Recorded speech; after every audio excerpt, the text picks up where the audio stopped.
Benvinguts a aquesta secció Facebook Esport, en la qual interactuem amb els nostres telespectadors i avui destaquem, de fet, dues de les opinions que ens han deixat en el nostre grup Maresme Esport, tot junt.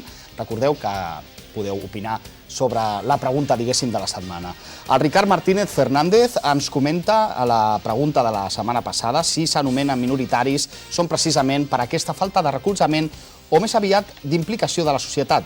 Aquests esports han quedat en un segon pla per la falta suposadament històrica de practicants. Aquesta manca de practicants no motiva els sponsors a invertir, ja que no és una inversió viable. I això repercuteix en el poc ressò que tenen en els mitjans de comunicació.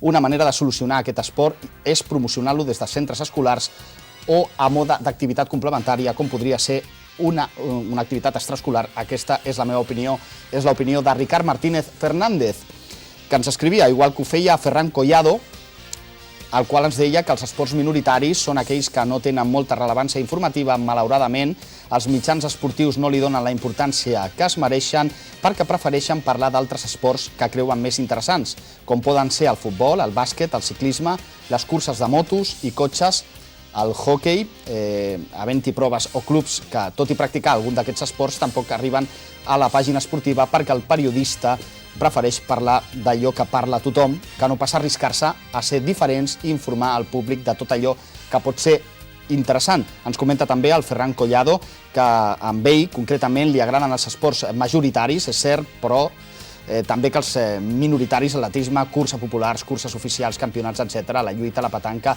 i d'altres potser més minoritaris, però no mancats d'interès esportiu.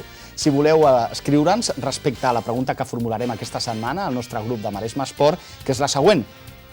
Les escoles esportives han d'apostar per la competitivitat o més aviat per la docència esportiva? Podeu posar-vos en contacte amb nosaltres a través d'aquest grup de Facebook, Maresme Esport, tot junt, i la setmana vinent tornem a analitzar aquestes respostes que ens enviareu a través del correu electrònic i, en aquest cas, a través del Facebook. Gràcies i fins la propera setmana.